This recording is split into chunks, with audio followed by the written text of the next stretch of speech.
그 뉴스를 보셔서 아시는 분도 아시겠지만 켄터키주의 윌모어라고 하는 곳에 에즈베리 대학교에 소위 부흥 운동이 일어나고 있다.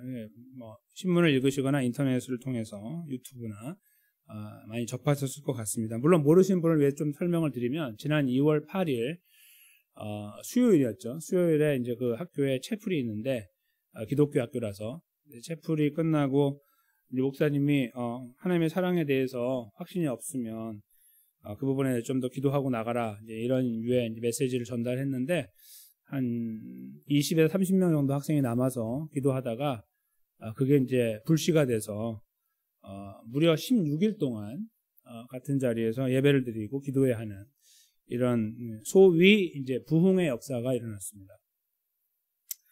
에즈베리 대학교에서. 근데 이 학교는 53년 전에, 그러니까 1970년 같은 2월에 그때는 날짜가 2월 3일이었어요. 이번엔 2월 8일이고 그때도 이런 식으로 부흥 운동이 일어난 적이 있었다고 합니다. 1970년대니까. 그래서 이제 그것이 이제 이거보단 짧았는데 그런 일이 있었던 터라 이제 그 학교에 계시는 분들, 뭐 교직원들이나 이제 학생들이나 이런 분들은 계속해서 이런 53년 전의 부흥에 대하여 갈망하며 이제 기도를 해왔다고 합니다. 이제 그런데 이제 이번에 뜻하지 않게 이런 일이 일어나서 세계 각지에서 관심을 갖고 있죠. 미국은 이미 다 관심을 갖고 있고 뉴스에도 여러 번 이제 오르락내리락 했던 거고 이제 한국이나 유럽에서도 관심을 갖고 있는 그런 운동이라고 이제 전에 듣고 읽었습니다. 이 운동을 바라보면서 저희가 이제 마음에 여러 가지 이제 느낌이 있으실 거예요. 또 이제 저희가 같이 예배드리는 여기 안에도 성도님 중에도 이제 장로교 배경이 있는 분도 있고 침례교 배경이 있고 감리교나 성결교의 배경이 이렇게 있으셔서 처음 예수님을 만나셨던 그 교회가 이제 어떤 교회냐에 따라서 이제 다 약간의 그 하나님과의 관계 또 믿음 생활하는 이런 그런 자세 이런 것들이 조금씩 이제 다를 수 있습니다. 관계 없습니다만 지금 이 일이 벌어졌던 이미 끝났지만 지난 이제 2월 23일에 끝났지만 이제 지금은 다른 학교로 이제 번져 나가고 있다고 또 이제 뉴스를 통해 듣고 있는데요. 이제 성결교 계통의 학교예요. 성결교 또는 이제 감리교 이런 계통의 학교이기 때문에 이제 그 안에 이제 분위기를 보면은 저희가 지금 예배하는 거하고 좀 달라요. 저희는 장로교이고 이제 무엇이 더 잘 되고 잘못됐다 그런 말씀이 아니라 좀 다르다 이제 그걸 말씀드리고 근데 이제 소위 이제 부흥 운동의 그 핵심은 뭐였냐면은 회개를 했다는 거예요. 회개. 그러니까 본인들이 잘못한 걸 회개하는데 이제 뭐 마약의 문제, 뭐 성적인 문제 이런 거 정직하지 않은 거의 문제 이런 것들 있잖아요. 그런 것들을 이제 회개하다가 막 엎드려서 기도하는 분도 있고 그래요. 학생들 중에 이제 그렇게 하다가 이제 그것이 계속 이어지게 됐다. 이제 이렇게 전해지고 있습니다. 이런 운동은 무엇으로 저희가 이제 이것이 진짜 올바른 운동이었다고 판단하냐면 결과로 판단을 해요. 즉 일어나는 일을 놓고서 저희가 이제 물론 저희도 함께 기도하고 바라보면서 좀 지켜보면서 또 응원도 하고 할 필요가 있겠으나 중요한 것은 어떻게 끝났고 그 이후 어떻게 되느냐가 중요하죠. 만약에 끝났는데 아무것도 아닌 것처럼 그거 옛날에 그거 괜찮았던 그거 며칠 전에 그거 이렇게 끝나는 이야기로 나오면 안 되겠죠.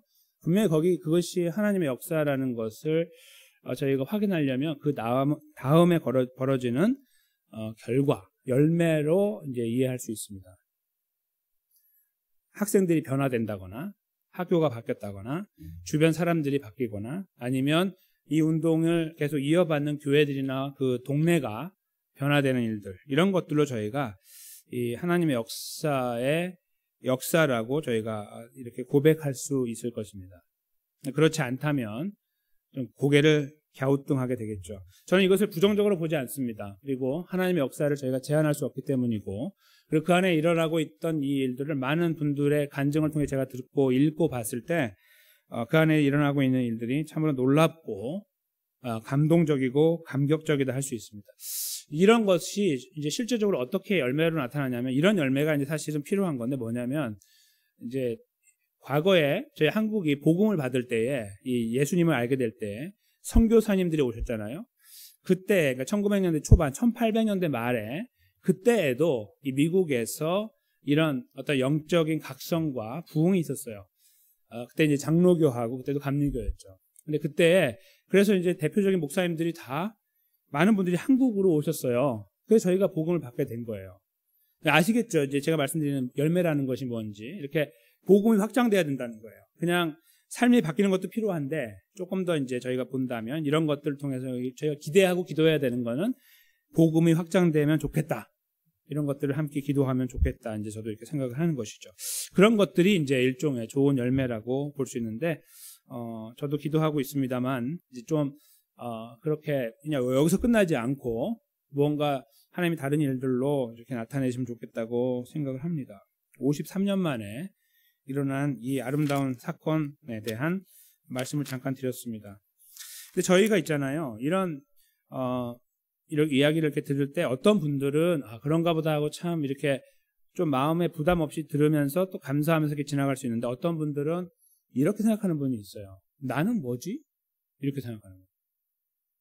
여기에는 이런 일들이 일어나고 있고 이제 막 그 영상으로 보면은 막 그 안에서 이렇게 회개 운동 일어나고 이렇게 한단 말이에요. 계속 예배드리고.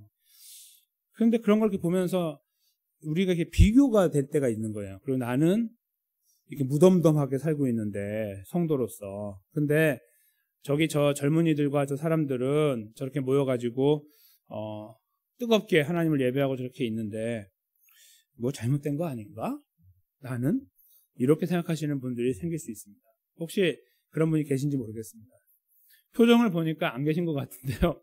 금시초문인 분도 계신 것 같아요. 이게 무슨 이야기예요? 이게 이런 분도 계시는 것 같은데 그게 제가 이제 이 말씀을 이렇게 연결해 드려서 나가는 이유는요. 그게 잘못됐다는 거예요. 그렇게 생각하지 마시라고 제가 이제 먼저 말씀을 드리는 겁니다. 뭔가 움찔움찔 움직여 나가는 것들이 대단해 보일 수 있고 뭔가 거기에 대단한 것이 있어 보일 수 있습니다. 그러면 하나님은 왜 지난 53년 동안 가만히 계셨을까요? 그렇죠? 만약에 이런 경험을 하는 것이 정말 복된 것이라고 한다면 1972년에 태어나가지고 예수님 믿고 살다가 2022년에 하나님 불러가신 사람들은 얼마나 불행한 사람일까요? 그렇죠? 우리는 그래도 한 번이라도 봤는데 또 여기 계신 어르신들은 1970년을 지나오셨다고 하면은 그때 믿음 생활 하셨다면은 그 부흥의 역사를 여러 가지 직간접적으로 경험하셨을 텐데, 그렇죠? 2번 경험하셨잖아요. 어떤 분들은. 그런데 어떤 분들은 하필이면 72년에 태어나가지고 2022년에 부름을 받았어요, 하나님의. 그러면 얼마나 불행할까요? 라고 우리가 물어야 되는 거예요. 그렇죠? 이 질문 하나만 던지면 답이 나오는 거예요. 그것은 거기에 우리가 경험하건 경험하지 않건 우리 삶은 몸이 건조해가지고 맨날 마른 땅을 걸어가는 것 같은데 하나님의 이 폭포수 같은 은혜가 없어 보이는 뭐 이런 가운데 우리 늘 살아가고 있어서 더 이상 힘들어서 못하겠다라고 하는 가운데 있다 할지라도 우리가 덜 복된 것이 아니라 하는 것을 먼저 확신 가운데 이렇게 이해하셨으면 좋겠습니다. 왜냐하면 오늘 본문의 말씀이요. 오늘 이 에즈베리 운동하고 연결되어 있기 때문에 그래요. 이 현상하고. 예수님께서 오늘 말씀하시는 이 말씀의 그 내용은 저희가 이제 이렇게 한번 읽어서 머릿속에 남아 있으시겠지만 예수님이 오실 날을 준비하라는 것입니다. 예수님이 오실 날을 준비하라. 재림을 준비하라는 말씀인데요. 너희들 내가 다시 올 거니까 준비해. 이렇게 그냥 평이하게 말씀하지 않으시고 비유를 통해서 머리에 각인을 시키시는 거예요. 그 비유가 무엇이냐 하면은 종이 주인을 맞이할 준비를 하는 그림을 이제 그려주시는 거죠.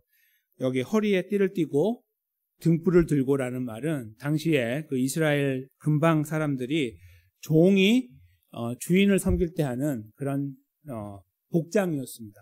딱 이렇게 안에다가 이 밖에다가 띠를 이렇게 띠는 거. 그것은 민첩하게 움직일 수 있는 준비이고 그만한 나는 준비가 됐습니다라고 하는 자세를 보여주는 거라고 볼 수 있습니다. 그래서 그렇게 밖에다가 허리띠를 이렇게 메고 있어서 어떤 예의 바른 자세, 옷 매무시였다고 그렇게 이제 저희가 이해를 합니다. 거기다가 등불을 갖고 있다는 말은 시간적인 것과 연관이 있는데요. 낮에 오면 등불이 필요 없습니다. 그렇죠? 근데 밤에 주인이 어디 다녔다가 이제 그 다음에 나오지만 이렇게 뭐 밖에 나갔다 돌아올 때에 맞이하라고 준비를 하고 이제 일러두고 갔는데 돌아와서 보니까 종이 자고 있다? 그러면 곤란하죠. 그래서 그때 필요한 게 등불이라서 여기 등불이 함께 나오는 거예요. 시간을 모르기 때문에 나오는 거죠.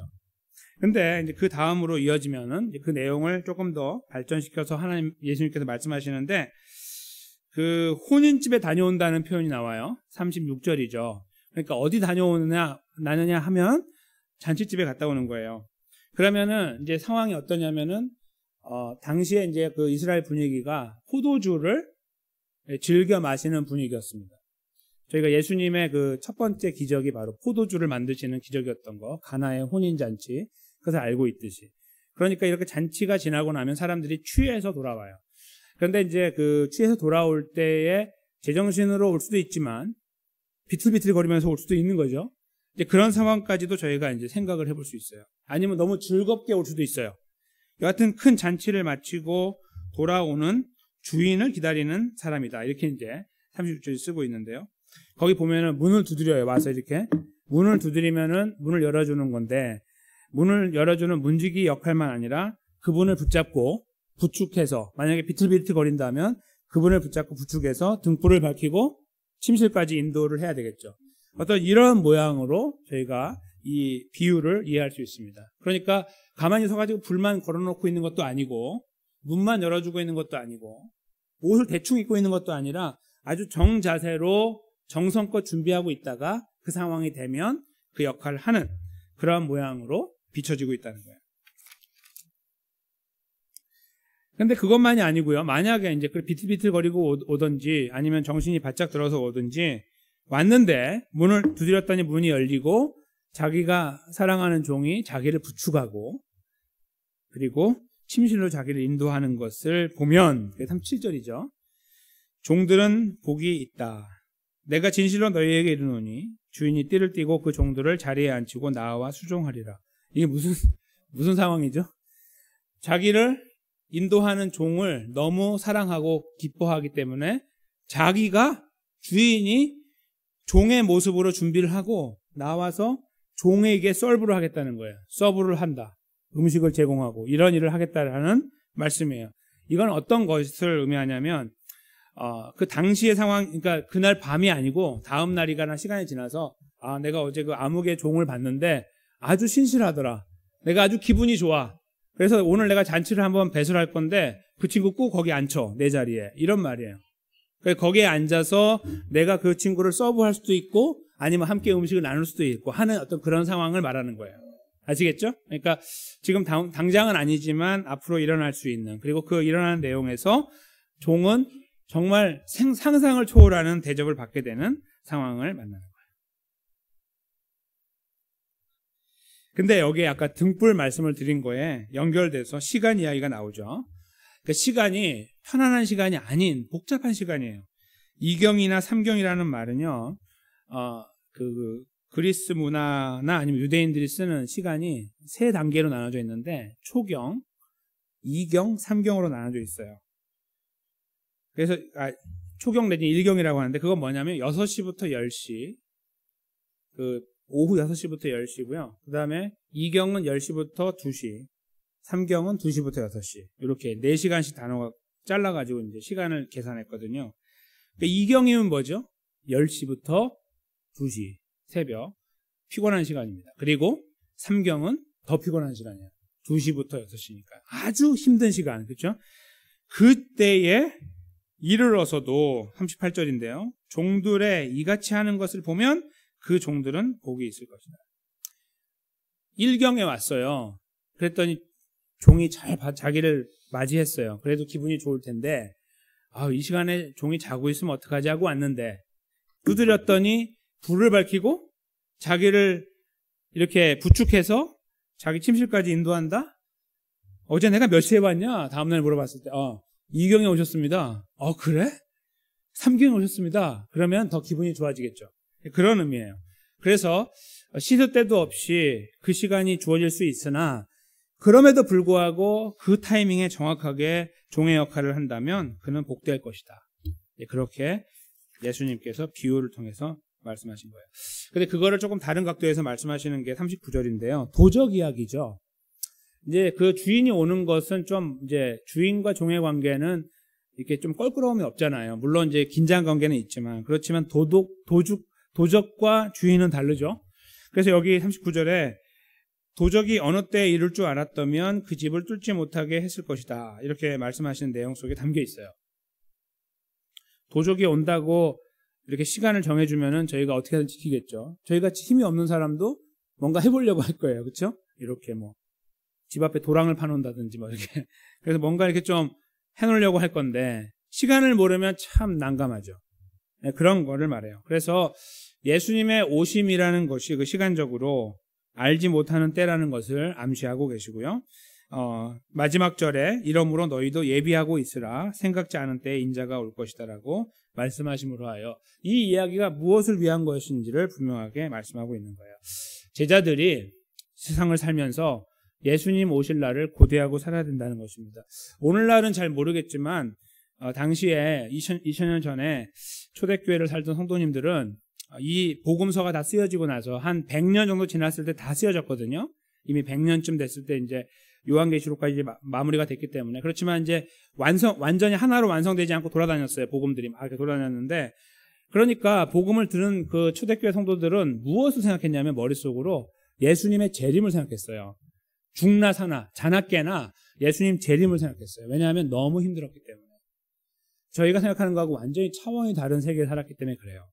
그래서 뭐 이렇게 세상에 소망을 두고 살 만한 환경도 안 됐고 예수님 때문에, 그렇기 때문에 예수님 때문에 그나마 얻어야 될 것이 있다면 천국이니까, 예수님 재림이니까 거기에 골몰하고 살았다는 거예요.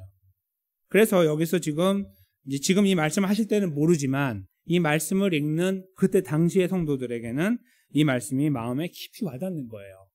예수님이 다시 오실 날이 언제인지 모르나 예비하고 살아야 된다라고 하는 말씀을 들을 때마다 그들은 아멘, 아멘 했을 겁니다. 그리고 이것이 그들에게 큰 위로가 됐을 거예요.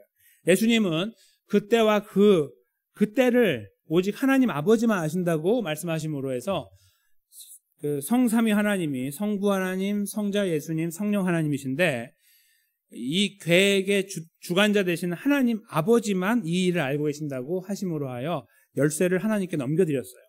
그렇죠? 그래서 나도 모른다고 하신 것이 아주 중요하죠. 그러니까 예수님이 이렇게 말씀하시는 거예요. 너희도 모른다는 거예요. 내가 언제 올지. 나도 모르고 너희도 모른다. 하나님의 때를. 그러니까 생각지 않은 때에 인자가 올 것이니까 항상 예비하고 있어야 된다. 어떤 모습으로요? 허리띠를 졸라매고 정신을 차리고 등불을 준비해서 어느 때 갑자기 나타나도 맞이할 수 있도록 해야 된다. 이것이고, 둘째로 도적이 오는 것처럼 와도 막아낼 수 있을 정도로 준비를 철저하게 해서 기다려야 된다. 이렇게 저희가 이 말씀을 이해하고 마무리하게 돼요. 여기까지 저희가 이해가 되는데요. 이 내용을 저희가 적용할 때에 여러 가지 오류가, 잘못된 일들이 발생하는데, 그것이 뭐냐면 예수님의 오심을 기다리기 위해서 교회에 와서 밤을 새는 거예요. 매일. 이 말을 듣고 2경, 3경에 오실 수 있으니까 철야를 하는 거지. 매일. 이런 경우가 있고요. 그리고 아까 제가 서두에 말씀드린 에즈베리 부흥 운동이라고 여기 이제 지금 불리고 있는 그 아름다운 일들이 우리 교회도 있어야 된다고 생각하거나 아니면 내 삶에도 있어야 된다고 생각할 수 있어요. 스스로에게 압박을 가해서 그렇게 해야만 한다라고 이렇게 생각을 하는 거예요. 그것이 마치 이 말씀을 잘 이해해서 예수님의 재림을 준비하는 것처럼 이해를 하는 것이죠. 제가 그 서두에 말씀드린 내용의 마지막 부분에서 말씀드린 것과 같이 이 에즈베리 부흥운동은 53년 만에 일어났는데 52세를 살고 돌아가신 하나님 백성들은 아주 불행하다. 그렇게 따지면. 이런 엉터리 하나님이 어디 있냐라고 제가 말씀을, 엉터리라는 말은 거기서는 안 드렸지만 이렇게 종합해보면 하나님이 엉터리잖아요. 그렇죠? 그게 어디 있냐라고 우리가 말하게 돼요. 즉 우리가 이 말씀 그대로 깨어서 항상 기도해야 된다는 말을 그렇게 이해하면 계속 불침번을 서야죠. 여기 저희 모든 성도님들이 다 불침번을 서야 돼요. 돌아가면서. 그래서 우리가 한순간도 놓치지 않고 서로 카톡으로 연락하면서 매일 밤 기도해야 돼요. 24시간을 쪼개가지고 다 나눠서 기도해야 되는 거예요. 다 오늘 20분씩 다 기도합시다. 그러면 돌아가면서 계속 기도를 해야 돼요. 주님 오실 때까지. 그렇게 이해하는 것은 넌센스라는 거예요. 근데 그렇게 이해하는 경우가 덜어 있어요.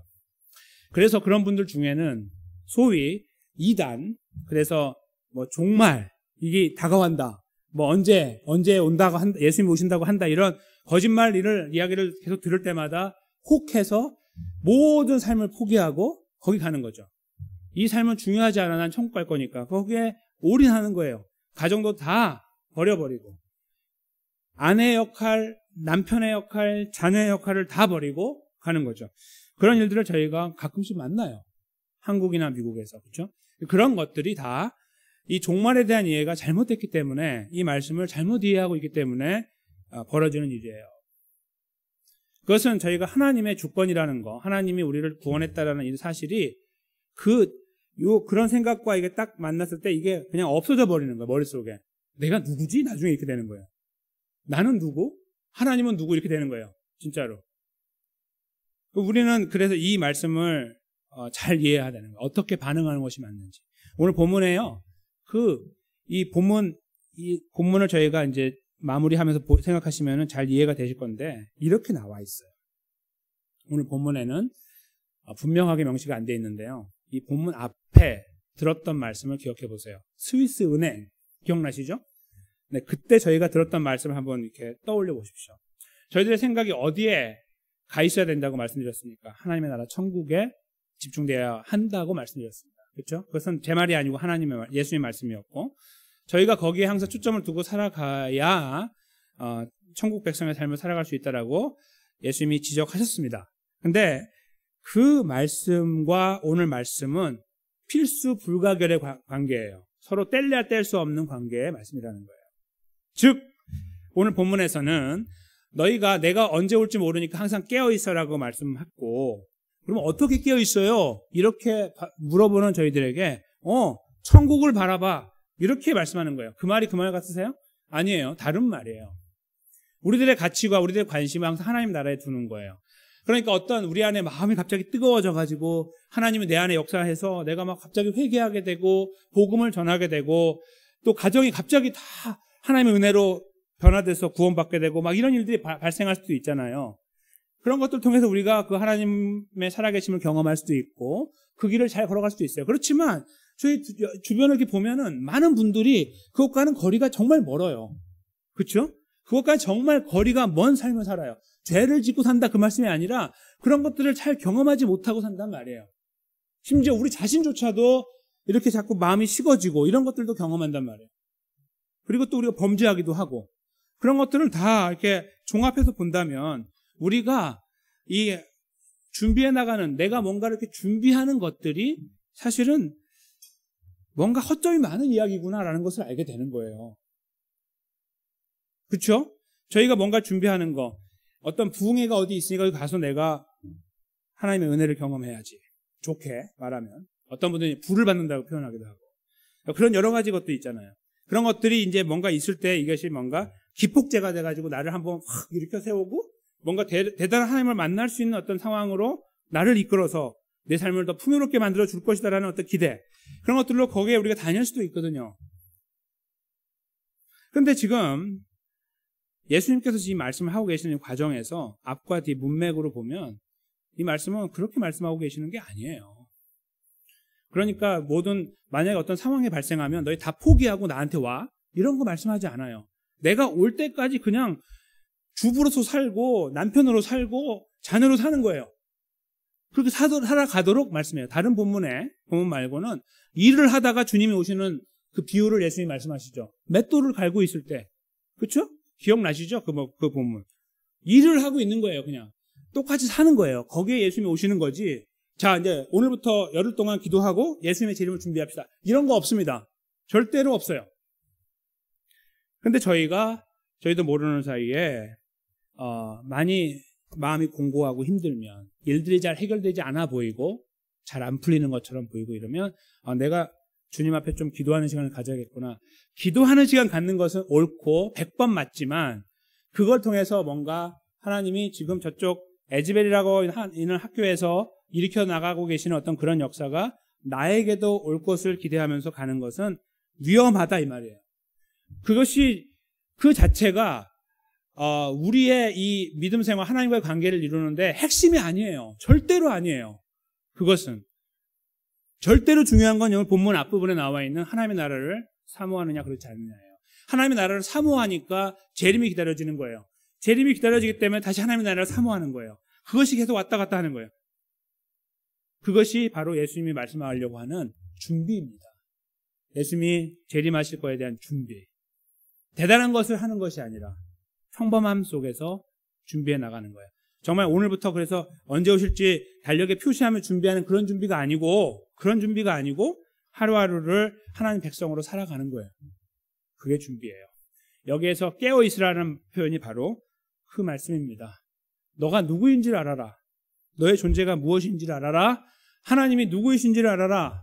예수 그리스도가 너를 위해 무엇을 했는지를 알아라. 이것을 매일매일 기억하고 살아가는 그 자체가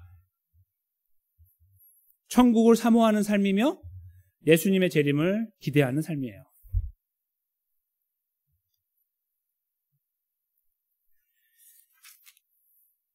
오늘 말씀의 제목을 단조로운 긴장이라고 잡은 이유가 거기 있습니다.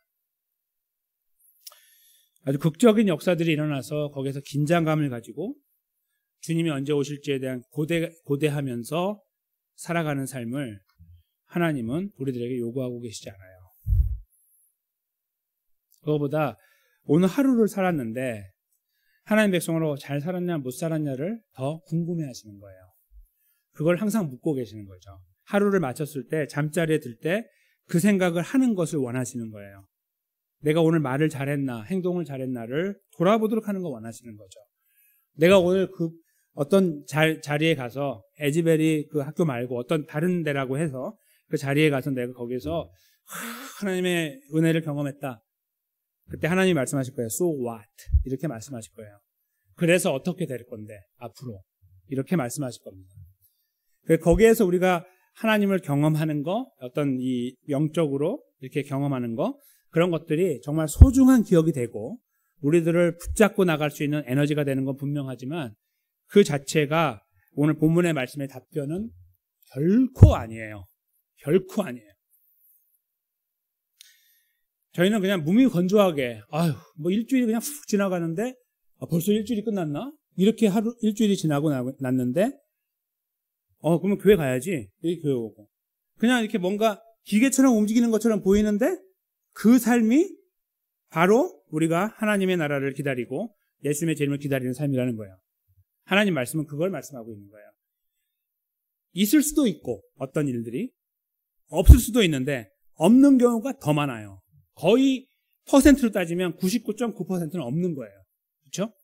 지금 이 시간으로 보세요. 그 긴 시간 속에 나타나는 그런 특별한 사건들을 보세요. 이것은 저희들로 하여금 하나님의 나라에서 하나님을 예배하는 어떤 영광스러운 자리를 미리 맛보게 하는 현상이라고 보셔도 무방해요. 그런 것들 제가 볼 때마다 왜 나에겐 저것이 없지가 아니고요. 우리가 나중에 하나님의 나라에서 저런 모습으로 살겠구나, 예배하겠구나, 저렇게 시간 가는 줄 모르고 하나님 예배하는 저런 영광스러운 자리에 있구나를 미리 맛보는 자리로 바라보는 것은 아주 건전한 겁니다. 그러나 그것이 우리 삶에 없다고 하여 그것이 없는 것이 아니에요. 그리고 하나님이 그것을 보여주셨기 때문에 하나님이 있는 것도 아니에요. 제가 그거 보면서 하나님 믿어왔습니까? 천만의 말씀. 작년 이맘때 생각해 보세요. 에즈벨에 그런 일이 없었잖아요. 하나님 그렇게 안 하셨잖아요. 근데 우린 그때도 하나님을 신뢰하고 인생을 맡기고 왔습니다. 그렇죠? 똑같은 겁니다. 에즈벨이가 있건 없건 우리 하나님은 살아계시고 그걸 보니까 하나님 살아계시다고 우리가 그렇게 말하는 게 아니에요. 하나님 살아계시는 거예요. 우리가 고백하건 안 하건 그 전에부터 계속 영원부터 영원까지. 근데 우리가 그걸 바라보면서 저렇게 되겠구나 라는 것을 간접적으로 경험하는 것이죠. 그 영광스러운 자리를. 대신에 우리 삶에 그런 모양이 발견되지 않아서 나는 왜 이럴까? 내 옆에 있는 아무개는 그런 일도 경험했다고 하는데 주님도 그렇게 만났다고 하는데 나는 왜 그런 게 없을까라고 혹시라도 우리 안에 질문이 되어질 때 바로 이 말씀으로 우리가 정확한 답을 얻어야 됩니다. 답은 무엇입니까? 단조로운 긴장이에요. 단조로워요. 나는 맨날 몸이 건조합니다. 그 삶을 잘 들여다보십시오. 거기에서 우리가 어떻게 살고 있는지 돌아보라는 겁니다. 그게 행복한 삶이에요. 진실로. 그 안에서 주님을 경험하고 주님을 고백하는 거죠. 내 삶의 주인이 하나님이시다. 이거 고백하고 아침에 일어나면 하루가 주님의 손에 있음을 고백하고 사는 거예요. 그리고 맡겨드리는 거예요. 그리고 하루를 마치면 또 그 하나님을 보는 거죠. 그리고 천국에 갈 것을 기대하는 거예요. 특별히 하루를 살다가 아주 힘든 시간을 지나갈 때 이제 영원한 본향 하나님의 나라를 고대하는 거예요. 눈물 없는 곳, 평안 가운데 있는 곳, 이런 세상에 걱정 근심 없는 곳을 향해 가는 우리 삶이 복되는 것을 다시 인정하고 고백하는 거예요. 하나님 감사합니다. 이것이 진실로 복되고 건강하고 건전한 성도의 삶이며 예수님의 재림을 아주 올바르게 준비해 나가는, 본문에서 허리띠를 둘러매고 등불을 들고 있는 모양으로 대기하고 있는 하나님 백성의 모습이라는 말씀입니다. 그 안에서 저희는 긴장을 합니다. 단조로움 속에서 긴장을 하는 거예요. 주님이 다시 오신다. 그 영어 찬양에 보면 우리가 주님 앞에 가거나, 그러니까 주님이 나를 부르시거나 아니면 주님이 오시거나, 이렇게 해서 종말을 표현합니다. 그 개인의 종말은 예수님이 함께 지금 오셔서 우리 모두가 함께 주님을 만나고 하는 것으로 끝날 수도 있지만, 우리를 불러가시는 과정은 다르잖아요. 다. 그것을 우리의 개인의 종말로 보죠. 그러니까 둘 중에 하나로 우리는 하나님 만나는 거예요. 천국으로 들어가는 거죠. 주님이 오셔서 한꺼번에 들어가든지 아니면 하나님 우리를 부르셔서 영원한 본향으로 인도하시든지. 여러분들 그 천국에 대한 사모함이 있으십니까? 천국에 정말 가고 싶은 그런 뜨거운 마음이 있으십니까? 그런 뜨거운 마음이 우리 안에 살아있으면 좋겠습니다. 예수님이 본문 앞부분에서 말씀하셨던 것처럼 천국을 사모하고 살아가는 것.